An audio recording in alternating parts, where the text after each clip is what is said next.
Hello, and welcome to Health Solutions with Shawn and Janet Needham, where Team Needham discusses everything healthcare. I am your host, Shawn Needham, along with my wonderful wife, Janet, today, and our producer, Lindsay.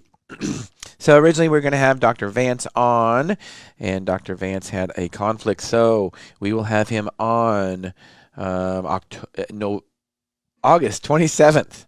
We will have him on, and the cool thing is we will be at Vance Medical in Meridian, Idaho, streaming live from his office. So don't miss out on that show, because he's going to talk about some innovative treatments for pain that he has. So don't miss that. Dr. Mark Vance, August 25th. So today we are going to talk a little bit, just Janet and I then. And Jan and I try to have these episodes every few months with just her and I, so we get to discuss some of the topics that we don't get to discuss as often as we would like when we have other guests on. So today we are going to be talking about thyroid, and we're going to start with talking about Jordan's hospital bill. Many of you have been following us, about Jordan's hospital bill. And finally today I did receive what's called CPT codes from the hospital. We have been working on this for 12 weeks now. CPT codes are billing codes used by healthcare entities, including hospitals, to bill insurance companies. And insurance companies base their allowable about what they reimburse on those CPT codes. So, and they hardly ever pay 100% of that code. So what I am doing in this process is I am trying to educate consumers that many times these huge cash prices that hospitals charge, nobody really ever pays them. So my argument is going to be, why should the consumer end up paying them? So because some of the price differences are amazing. Like, for instance, an ER charge for $1,800 that most insurances reimburse $400 on. So why, as a consumer, a non-insured, cash-paying consumer, am I asked to pay $1,800 when insurance companies pay $400? That's not fair at all, in my opinion, and that's a big problem in the nation, and it's a lack of transparency, and that's what I want to do. One of the things we want to do with this radio show is to educate and empower consumers that they're in charge of their own health, and not just their own health as in their own bodies, but also their own healthcare finances, and that they can drive a lot of that. So stay tuned. I hopefully have more information this week, probably be reporting on that next week. And excuse me, my allergies are driving me nuts today, so I apologize for that. So we are going to be talking about thyroid today. And if you look at the way I labeled it, is your thyroid making you fat? That's kind of a catchy title, but thyroid is very important for our metabolism. Thyroid is also the number one prescribed medication in 2016. So it's important to have optimal thyroid. There's a lot of patients that need thyroid replacement hormone, and we'll be talking about some of the signs and symptoms of low thyroid. So I'm going to hand it over to my wife right now. And Janet, tell me what you want our viewers and listeners to know about thyroid function. Well, first of all, most clients usually should have their thyroid checked when they turn 40. A lot of times providers will look at that as a time of that's when we start following it, but there are other ages and other times that a thyroid hormone would be appropriate to look at. Usually when we are pregnant, women's thyroids are checked throughout the pregnancy to make sure that they are in good limits, because that's important. But there are other times where we should be considering whether or not somebody's thyroid is working properly. One that's overlooked a lot in our nation is that our thyroid has a lot to do with our mental health as well. So there are many patients that fall under the radar where if their therapy is suboptimal, they can be experiencing depression, foggy thinking, emotional feeling, and that we don't tie into thyroid very often, but sometimes those clients are overlooked. Also, men get overlooked for their thyroid because some providers feel that men aren't as likely to have a thyroid problem, but that's certainly a fallacy. That's just not true. If you're wondering what the thyroid gland is and where it's located, Shawn, will you show or talk to our viewers about that? Sure, I will. So thyroid gland located right down here. And a lot of times, in the old days especially, before we had fancy lab testing, one of the ways to test for thyroid misfunction would be to palpate the thyroid. And if you weren't making enough thyroid hormone, your thyroid would actually grow. And if it grows too much, it would be called a goiter. But even a small goiter, in fact, Janet had this happen to her when somebody gave her an exam. She did have a small goiter they diagnosed her with hypoactive thyroid. Hypo meaning too low of thyroid. So some of the things that cause that in third world countries especially was lack of iodine. Our thyroid gland, thyroid hormone is made up of iodine, a lot of iodine in it. It's a pretty simple molecule actually, not to get too much overwhelmed with science, but thyroid hormone is literally a tyrosine molecule, which is an amino acid, and then iodine's hooked to it. So T3 has 3 iodines, T4, which is also levothyroxine, the number 1 prescribed drug in 2016, called T4, levothyroxine, has 4 iodines, T4. So it's a pretty simple molecule. So that's where our thyroid gland is located. A lot of times, you do a baseline lab, what's called a TSH, to diagnose hypothyroidism. TSH is actually a pituitary hormone. It's not a thyroid hormone. TSH stands for thyroid stimulating hormone. And actually, the higher your TSH is, that means your pituitary is putting out more TSH to try to tell your thyroid gland to produce more thyroid. So the higher your TSH, the lower your thyroid's working. Here's the problem with TSH. It is a pituitary hormone. It's not thyroid hormone.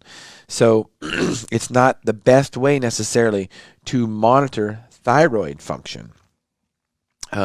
Like with most medications, most hormones, probably the best way to monitor the dose of the hormone is to actually measure the amount of hormone in your body. So, and let's realize this is very, very important. If there's one thing you can take away from this presentation today is labs are a tool to go along with symptoms and history.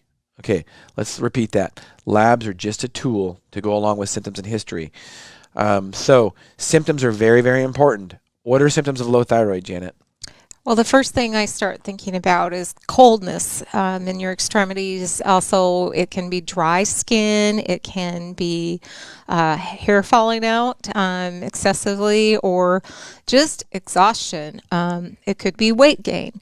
And sometimes these things are very subtle and they creep up on us. And so one of the problems is that it's hard to put your finger on right away. And so, it might be something when you are going in just for a regular physical that you ask to have your thyroid function looked at. But like Shawn said, we have to look at the whole entire picture. You can't just look at the TSH because those labs can be very misleading.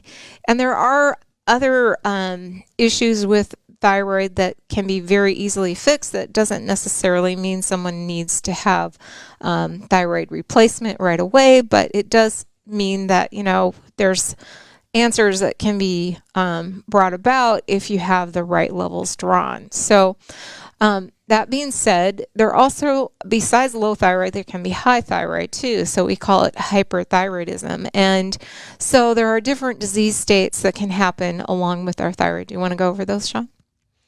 So hyperthyroid or hypothyroid, hypo meaning low, hyper meaning high. So really the things we're looking at with symptoms of hypothyroid. Hyperthyroid would be just the opposite, of course. In humans, hyperthyroid is not that common unless there is overdosing on thyroid hormone is usually the case. So but the symptoms would be bulging eyes. You can see it when somebody has hyperthyroid. They'll have bulging eyes. They'll have racing heart, so tachycardia, their heart rate will go up. They might have hot flashes, whether they're a female or a male. But like I said, usually that's not, hyperthyroidism is not very common in people unless they're, in humans, unless there be a dose with hormone. And it could be a sign of also a thyroid cancer, possibly also. So it's usually the hypothyroid that is pretty common. So when you look at some of those symptoms and you look at lab work like the TSH, the symptoms don't always match the lab work. For instance, let's talk about TSH. A normal TSH is 0.5 to 5. That's a huge range. So remember, the higher the TSH, the worse your thyroid's working.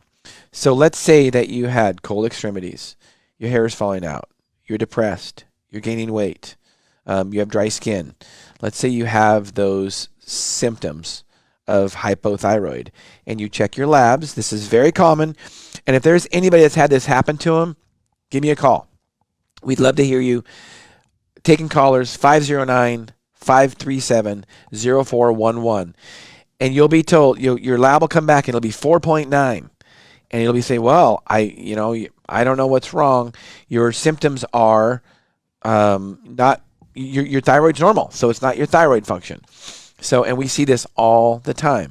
So what has to be done in my experience is you need more extensive thyroid testing. So you need what's called a free T3 and a free T4. And those are actually hormone levels in your body. So, and free T4, levothyroxine, or Synthroid, you may be on, if a patient's on Synthroid or levothyroxine. And like I said, that's the most common prescribed drug in 2016. So there's lots of people on it, and lots of people do just fine on it. But there are some patients that they don't convert the T4 into the T3. The T3 is the actual active form of thyroid, or it's more active than T4. So if you're not converting that well, due to many factors, including high cortisol, which can be due to too much stress, or you lack selenium, which is a mineral, a trace mineral. Also, too much estrogen can decrease the conversion of T4 to T3. There's many other factors that can. Aging, just as we age, we don't convert as well. Alcohol, excessive alcohol intake can decrease that conversion of T4 to T3. So here's the thing. Your T4 lab will look normal, your TSH will look normal, but the patient won't feel normal. So that's a lot of times when we see them in our practice, because their T3 is suboptimal and they need more than just T4 or levothyroxine. Janet, you want to expand on that? Yes, I do, because this is something that happened to me personally. I developed a goiter when we had our second son. I think it was about a year or two after. And all signs pointed to, oh, you're just stressed because you have young children in your family and that you are running a business. And so there's nothing really wrong with you, until I went to a provider who actually did a physical exam. And she's like, your thyroid is larger than it should be.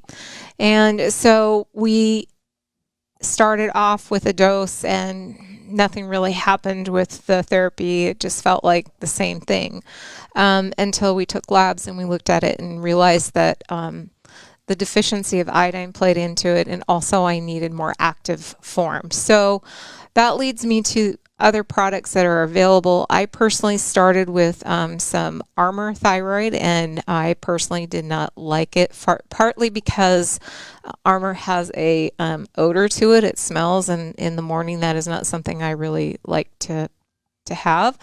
And also because it is a porcine base product. So we switched it to a compounded product, and that was more beneficial, and we could also tailor the active part of my thyroid, the T3 level, to one that fit my needs versus what was available commercially. So do you want to talk about some of the products out there? Yeah, so porcine means from pig source. So when she says Armour Thyroid, that's a brand name. It's been around since, well, at least the late 1800s. Some of you may be familiar with it, also known as NP Thyroid. also known as nature thyroid, but really they have the same active ingredient called porcine thyroid. It's been around since at least late 1800s. It was the first form of thyroid, and it has a combination of T4 and T3 in it. Now, one of the disadvantages, like Janet says, is that it stinks. Because why? Because it is literally ground up pig's thyroid. So obviously it's going to not smell the greatest. So it is standardized to a T4 T3 ratio, 38 micrograms of T4, 9 micrograms of T3. Okay, that's a set ratio. You can't change that. So if a patient needs just more T3 or just more T4, and you increase the dose of that, they're going to get more of both. That's one of the issues with it. So not only does it stink, but you can't vary the ratio of T4 to T3.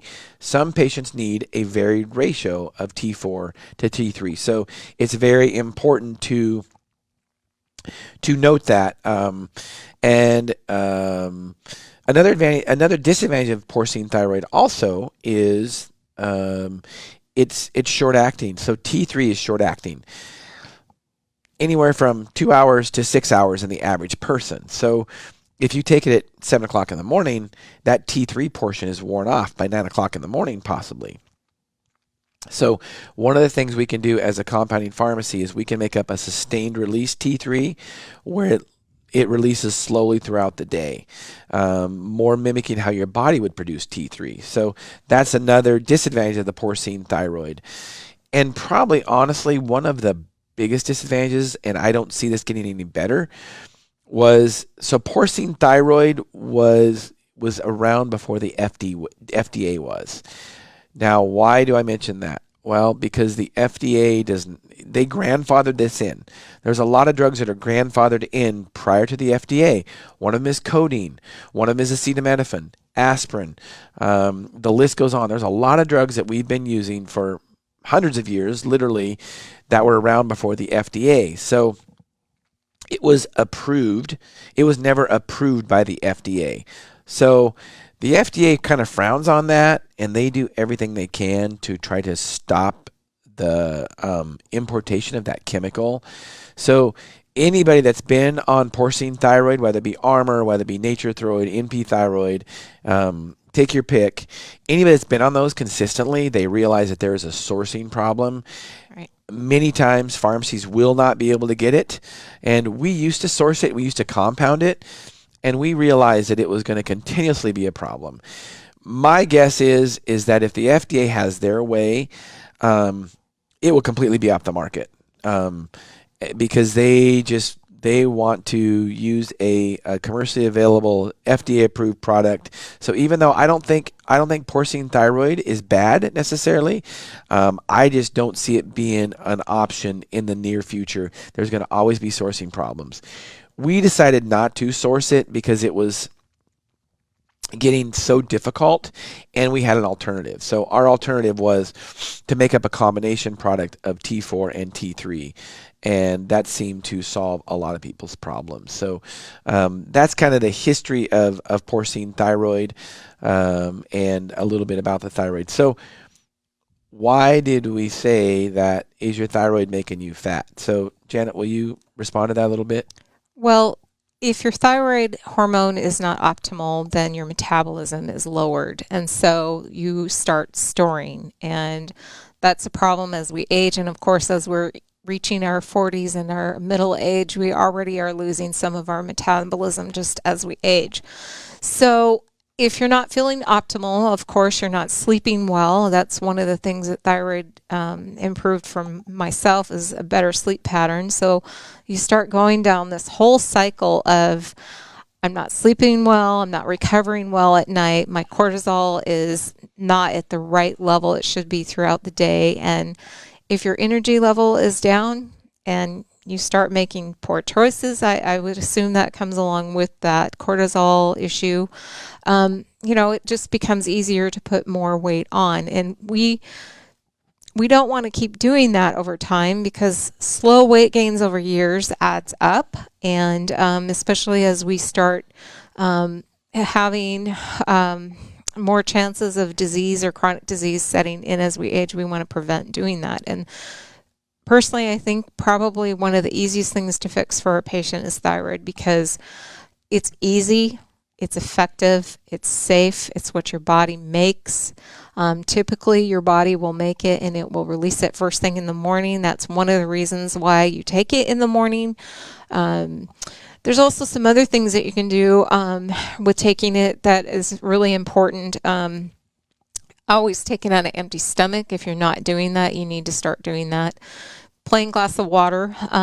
If you're taking it with your coffee and creamer, you're changing the absorption. If you're taking it with other medications, there are other products such as supplements that calcium, magnesium, things like that can decrease the absorption. So to get the full effect, it's first thing in the morning. So I suggest to our clients always to take it first thing when you get up in the day, take it with a big glass of water, and then proceed to get ready. And then by the time you're ready for the day, it really isn't going to matter if you need to take another medication or not. Yeah, thyroid, it is important that you take it on an empty stomach. Now, let's clarify that too. If you're not taking it on an empty stomach and your dose is stabilized, so if you've taken it, just like Janet said, it's better absorbed on an empty stomach, but if you're taking it every day with your coffee and creamer, even though it's decreasing absorption, if you're stabilized on that dose, don't necessarily change that, because if you do, you will get better absorption and you might need to change your dose. So recognize that for sure. So as we age, like Janet says, our thyroid function just naturally goes down. That is just a common thing that happens. All of our hormones change as we age, and they decline. So whether it be testosterone, thyroid, estrogen, progesterone, all those hormones, usually as we age, just decline in function. So that's why it's important to get your thyroid checked. Now, we talked a little bit about some of the symptoms of low thyroid. So we talked about depression. So how many people have been put on Prozac or an antidepressant of choice, Paxil, Zoloft, Effexor? How many patients have been put on one of those antidepressants and they didn't even have their thyroid checked? So like Janet says, it is pretty simple, but it's really not that simple. It is simple for somebody that's educated about it. So if you do not have a provider, a prescriber, a doctor that is monitoring your thyroid appropriately, and you're not getting the answers, or they're not taking the time to answer your questions appropriately, then you need a new provider, because thyroid hormone is very, very important. And just think, none of us as humans lack Prozac. We never had Prozac in the first place, right? So we don't have a Prozac deficiency. We could have a thyroid deficiency also. So now realize that low testosterone symptoms mimic low thyroid symptoms also. So it's important to get an overall balance of your hormones. So it's important to know someone that knows how to balance those hormones optimally, not just your thyroid, because they all work in unison together. So it's important to get somebody to know how to balance those hormones. Thyroid, especially for women, most women, if they're going to go on vacation for a week and you told them you can only take one medication, most women will pick their thyroid over their estrogen, over their progesterone, over their testosterone. They will pick their thyroid. That's how good thyroid makes most women feel if your thyroid is optimal. Janet, you want to speak to that? I do, because the problem of not having it optimal is that you don't get the benefits that you need. And sometimes providers are not comfortable with that level too. So that is why it's really important to have people that understand how to prescribe thyroid. And for a lot of patients out there, we realize that just taking T3 is not a requirement, but it could be beneficial. And I'm sure there's a lot of people that aren't getting their maximum doses of T3 to make them feel better. And we went to a conference here beginning of the year before the outbreak of the virus, and one of the professionals in the room was actually somebody that worked with mental health, and her experience has been that her clients, whether they're teenagers, whether they're elderly, whether they're middle-aged, the first level that she checks is their T3, which is your thyroid, because she has found many patients may not need to have an antidepressant. They need their thyroid hormone to be optimized before we start adding other medications. And the reason that's really important is because these hormones are normal to our bodies. These are hormones that your body would normally be making if it was able to at an optimal level. And why not put something back in us that is normal to our body before we start dumping something else in and trying to look for another solution? And so for her number one go-to is to look at people's thyroid levels, both the T3 and the T4, but especially the T3. And she has found that if she's brought those levels up, and they may be a little bit more than what some providers are comfortable with, but she has had amazing results. And that speaks volumes to me, because we're always looking for a quick fix in our society and the quick pill, but really sometimes it's just what naturally in our body needs to be there to feel optimal. Well, and that's just it. So if we support our bodies to do the right thing, our bodies are created amazingly well if we give our bodies the right nutrition, the right sleep, and obviously movement is also important, but also hormones can be an issue. I mean, so here's a mental health provider that's the first thing she looks at. I mean, even in teenagers. So imagine how many thousands of people are possibly misdiagnosed, or maybe not misdiagnosed, but how they could do better on if their thyroid is optimal. How many mental health patients are out there that could do better if their thyroid is optimal? I'm going to guess, thousands of them. So please find a provider. If you don't know a provider that specializes in hormone replacement, we are streaming live on Facebook. Write a comment in there. Message me on Facebook. I'm streaming live on my personal Facebook account, Shawn Needham, and the Mosaic Professional Pharmacy YouTube site, as we do every Monday at 1 to 2 p.m. So message me on one of those forums. Ask for a provider, and we can get a hold of. We can respond to you and let you know somebody that does specialize in thyroid and hormones in general. Janet, do you want to expand on that? Yeah, so we discussed a little bit about Armour. We also talked about T4 and T3, but some of the commercial products are Synthroid, and for majority of the clients that is appropriate to be able to prescribe, because their body's ability to make the T4 into T3 is good. And they may not have any deficiencies in that conversion process. But there are some clients, as we have spoken, that didn't work well for. So commercially, there's other products called Cytomel, and I wanted to bring Cytomel up a little bit because that is the commercial product for T3. And the advantage is that you can take T3 alone. Not very many clients need that, but it can be done. And sometimes that's just all that person might need. But there are some downsides, of course, to commercial products, in the fact that it's not long acting, and T3 doesn't stay in our body long enough to hold us throughout the whole entire day. So a lot of times a patient needs to have it twice a day, which for some people that's perfect and it works well. But then again, you have to have those restrictions of an empty stomach, and you probably don't want to take it past 2 o'clock in the afternoon. And so disadvantage would be remembering the second dose.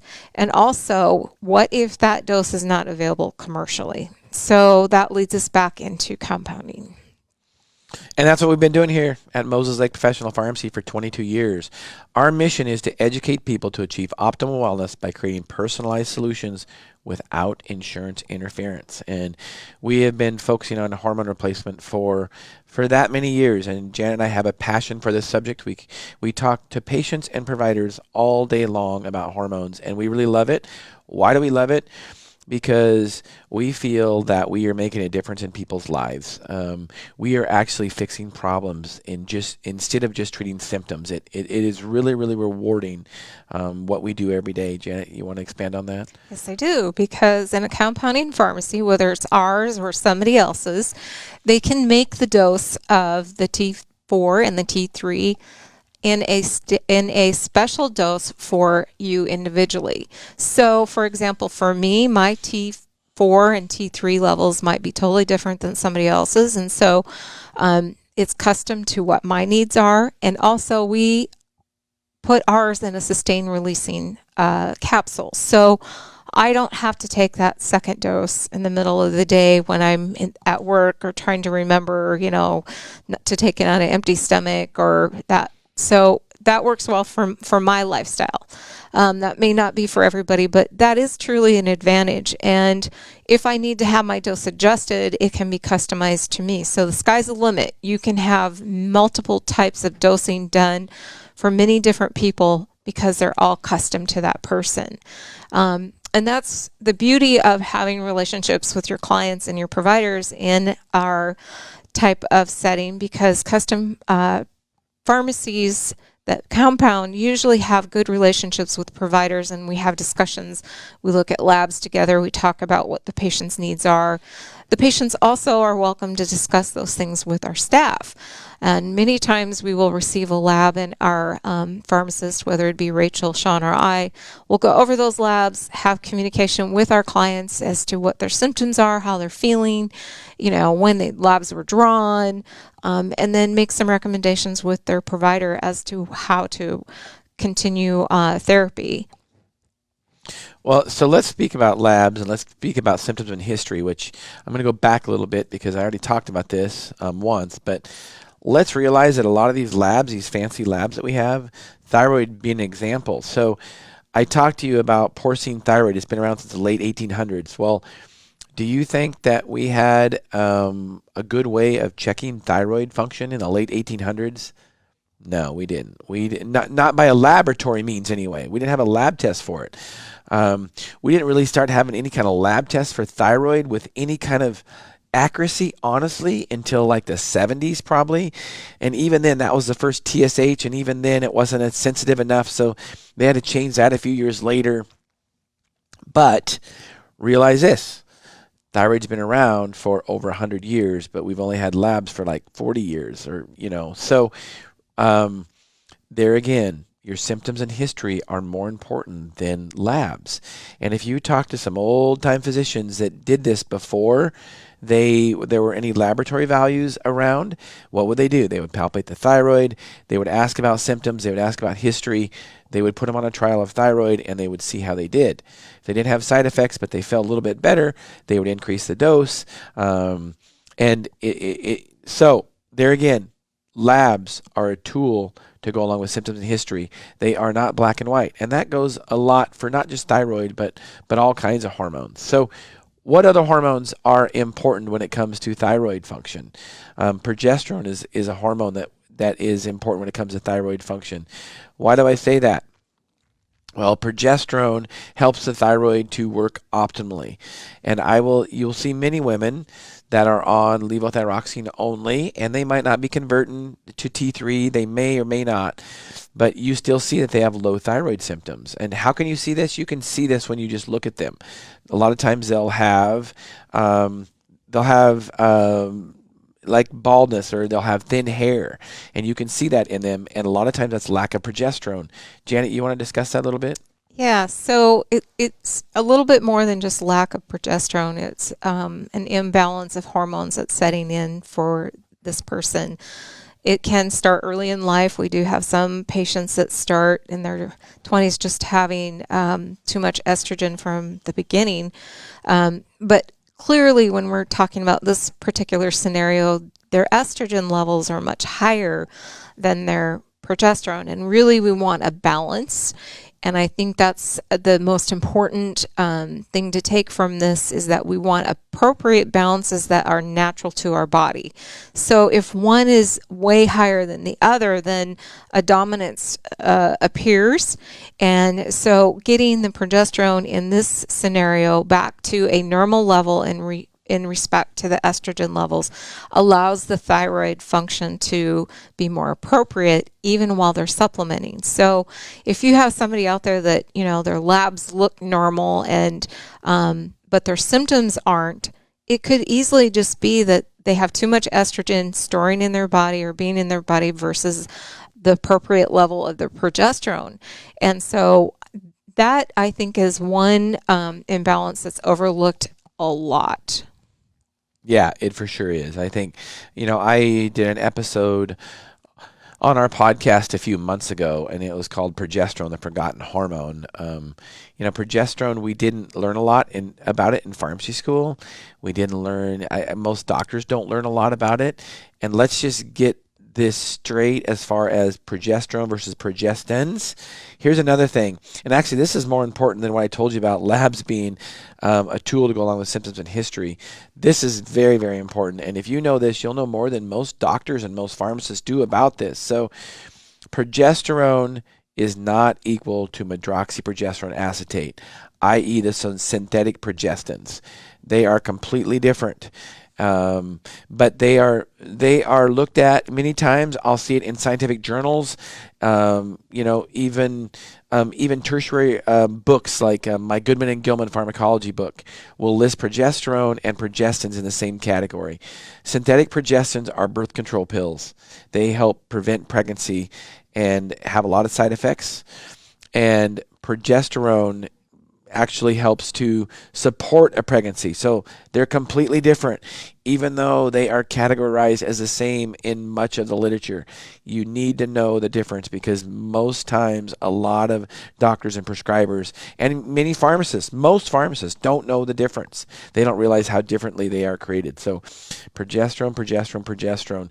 In the show notes, we'll put a link to the podcast where I talked about progesterone, because it's a very, very important one. So, and while we're talking about these hormones and how important they are, let's talk about testosterone. So testosterone, you want to talk about testosterone for when it comes to women, Janet? I would love to. So one of the biggest, I think, misnomers about testosterone is that it's a hormone just for men. And in fact, our children went to their biology class. My oldest did, Sean Michael, and he had to share with his provider that no, testosterone is not just a male hormone, it's also a female hormone too. And I think a lot of people also place it in the category of just the overuse that we have seen in sports and in our athletics in our country. And so we have a bad misnomer or a bad feeling or bad thoughts about what testosterone really does for our bodies. For women, it's extremely important for not just our sex hormone for improving libido, which is an amazing product for that, but it's also important for women to maintaining their muscle mass. As we age, we lose muscle mass, and that, if you tie that into losing your ability to have metabolism, then you're going to be losing your muscle mass and storing more fat, and that's not the way we want to go as we age. We want to maintain our muscle because it's more healthier for our bodies, and we want to keep our metabolism up. And so the other important thing is that testosterone helps our bones. And as we age and we hit that middle age, we already have bone declining. In fact, it happens very early in our life. We have most of our bone mass when we're in our early 20s, and as we go down through our age, our level of bone mass starts decreasing unless we are proactive.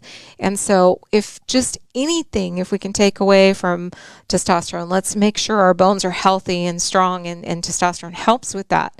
Of course, if it's telling our bones to stay strong and we're maintaining more muscle, that helps too, increasing libido, but also it helps with our sleep.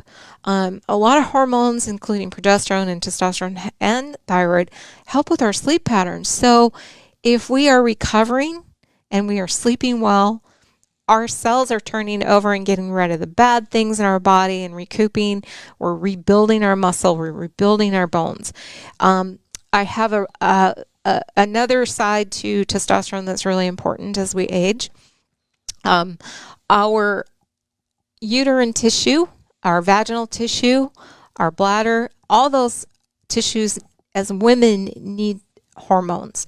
It needs the function of hormones to tell it to do certain things. So if we lack those things there, then we set ourselves up for atrophy. We also set ourselves up for some bladder issues, which is really preventable.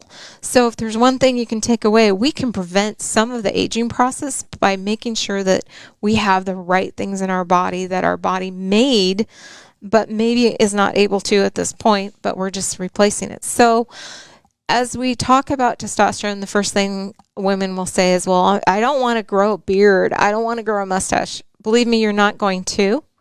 We're not talking about doses that would do that. If that's the case, then we've way off the mark with the dosing. Usually for a woman, it's about 100-fold less than what a man would need. So we're not talking large amounts. We're talking small amounts. And we're talking amounts that are therapeutic throughout time, not just throwing the bucket in and filling it with testosterone and here you go. They're small amounts. And I would say for a lot of women, the improvements of that alone, as far as libido, as far as maintaining their muscle mass and feeling better, because actually those things start playing into how we feel in our mental health too. Yeah, testosterone for one. I mean, it's a feel-good hormone. It makes people feel better. So, how many people are on an antidepressant and they've never had their testosterone checked? That is a very, very important thing, just like thyroid. So, if anybody's on an antidepressant, they should have their thyroid and their testosterone checked. Partly because both of those hormones, their symptoms, they're deficient. If you're deficient in their symptoms, mimic each other. So that's super, super important. Here's one thing that we didn't mention about thyroid and we didn't mention about testosterone. But there are probably a lot of viewers, a lot of listeners that are taking a statin. What is a statin? A statin is a medication for high cholesterol. Well, why do most people not get diagnosed with high cholesterol until... I wouldn't say most anymore. I used to say that, but there are so many young people getting diagnosed with high cholesterol because they have a horrible lifestyle. It is a diet and lifestyle related issue. So, but let's move on from that. And let's say, you've got a fairly healthy 50-year-old man. He's been healthy. His cholesterol's been fine for the first 50 years of his life. Goes to the doctor. His cholesterol's a little bit high. So what do? We put him on a statin. What's a statin? Also called an HMG-CoA reductase inhibitor. It limits the rate-limiting step in cholesterol production, so it lowers our cholesterol level. Very popular drugs. In my opinion, they have lots of side effects. I don't think cholesterol is a problem. We did a podcast on this. We can include a link in the show notes that I mentioned how is cholesterol killing us. And I talked about it's not really about cholesterol. It's about some other things. We've talked about this a lot of times, actually, in many different shows. We had Michelle Murphy on one of our shows, and she specializes in preventing cardiovascular issues. And she is very limited when it comes to prescribing statins because it's only in very, very limited cases because there are other things we can do first. But many, many times, those patients that are on high cholesterol medications, they will have low thyroid and low testosterone. So any viewers, any listeners that are listening, if you are on a cholesterol medication and you haven't had your thyroid checked and you haven't had your testosterone levels checked, you need to get them checked because those alone, getting those in balance, can not only lower your cholesterol, but they can do a lot of the other things that we talked about that are beneficial for those hormones. Janet, do you want to expand on that at all? I do, because we have habit or a prejudice to prescribe statins first in our medical society and with our providers, because for whatever reason we don't believe that maybe the patient is willing or will take other steps to work on a healthier cholesterol, and that's just not the case.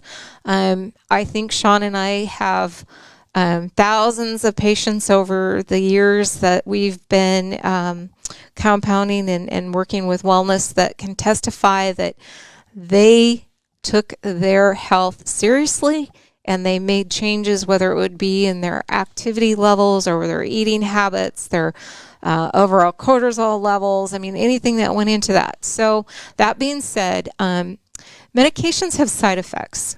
And I'm not saying that not one person shouldn't be on a statin. I'm not saying that. There are times that it's probably appropriate. I'm just saying that many times it is overprescribed. Sure. Many times it is the first tool we take out of the toolbox and say, okay, I'm going to put you on statin, Mrs. Needham, and then we're going to check your levels. Well, we didn't talk about her other hormones. We didn't talk about her thyroid. We didn't talk about her testosterone levels, her estrogen levels, and progesterone levels. We didn't look at that whole picture. And so that brings me to, what are some of the side effects? Well, they can be pretty bad. You can have hair loss. You can have problems with connective tissue. Our muscles can ache. You can even have very problems with your gait. So, for example, with some of our elderly patients, we've had patients that had difficulty walking. And as soon as that drug was removed, their activity level improved. They were able to get around more. They could substitute being treated with a different type of approach versus being on a statin, because there are other things that are available to patients that have high cholesterol. And it's serious, because if you keep adding statins to this person, that muscle problem of connection with the body is going to get worse. It's not going to get better. If your hair is falling out because of a statin, it's not going to get better. It's going to get worse.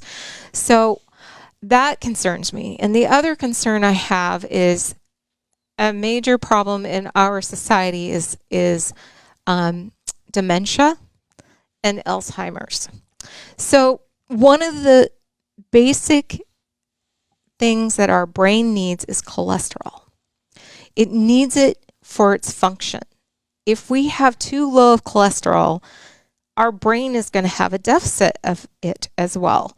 So that's a concern. So I think we need to tread more lightly on how we're prescribing, and prescribing our statins more appropriately for the right client, because there's a lot of different things that we can do differently. Well, like Janet said, cholesterol is very important, first of all, not just our brain, but our overall body. Every cell has cholesterol in it, and without cholesterol, we will die, period. So if we lower cholesterol too much, this is one of the reasons neurologists do not like the statins and cholesterol-lowering medications, because neurologists realize that it is good for the cholesterol is good for brain function. So cardiologists like it because they have read studies that it decreases cardiovascular problems in Americans. I'm not so sure about that. There are some studies like that, but I think the bigger contributor of cardiovascular problems in our country has to do with obesity, not necessarily just high cholesterol. So I think it's more of a lifestyle issue than just high cholesterol. So Janet, are there any parting words you'd like to have about the quick podcast we had on the hormones? Yes, I would. I'd like to just say that, just remember, hormones are given a bad word in our society, and actually they are actually good things for our body. They tell our body to perform many functions, and not just for our sex hormones, because estrogen, progesterone, thyroid, testosterone all tell different parts of our body to perform different functions. And so even though we lump them into a certain group, there are more functions that you may not be aware of. And we welcome the questions about them. This is something Shawn and our pharmacy and I have specialized in for decades. And we like to help educate clients that there are some options that might be more safe or better beneficially to an individual versus taking something that is a pharmaceutical-based product.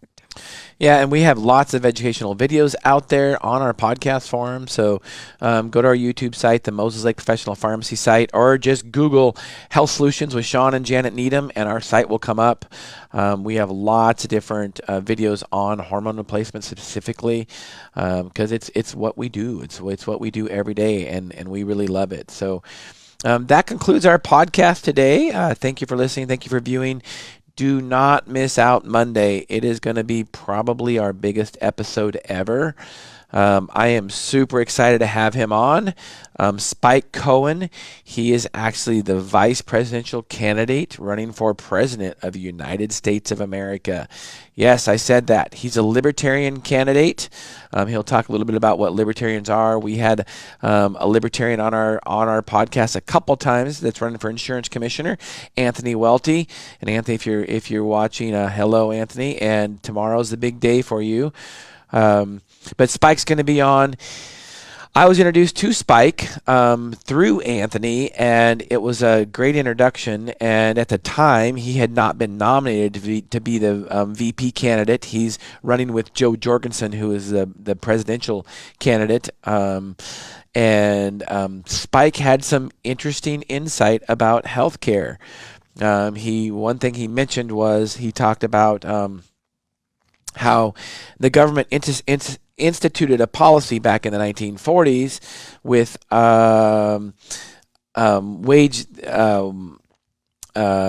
put a price on a wage freeze, put a wage freeze on wages, which means employers couldn't raise wages. So the only way that they could get more employees was to offer some kind of benefit. Well, what was that benefit? That benefit was hospital insurance. And what do we have today in America? We have healthcare insurance. And anybody that's maybe been following this podcast, if not, they need to go to Amazon and download my book, Sickened, How the Government Ruined Healthcare and How to Fix It. That was one of the steps they did to really mess up healthcare. The second step was when they passed the Medicare Act in 1964. It actually was signed into law by Johnson in 1965. So that was the second big step. Anyway, I thought it was interesting that when I was introduced to Spike, and he was actually on a podcast with Anthony Welty, he talked about those two things. And I'm like, wow, I got to have this guy on my podcast because he could have wrote my book. So he's going to have some interesting insight about some of the ways that he believes the government has been involved in things they shouldn't. And it has ruined, in the end, that consumers, Americans, were not benefited because of it. So stay tuned for that Monday, 1 to 2 p.m. Spike Cohen, Libertarian VP candidate for President of the United States. I'm super excited to have him on. And as always, thank you for listening. Thank you for watching. I appreciate all you guys. We had a record month in July. We had more views than we've ever had. We've got a lot of new subscribers. So please go to our YouTube channel, subscribe, watch, don't miss any of them. Comment, we really appreciate it. We're also on the podcast forum, so SoundCloud, iTunes, Google Play, all those you can listen to us on the podcast forum. So until next time, you've been listening to Health Solutions with Shawn and Janet Needham. Thanks for listening and watching.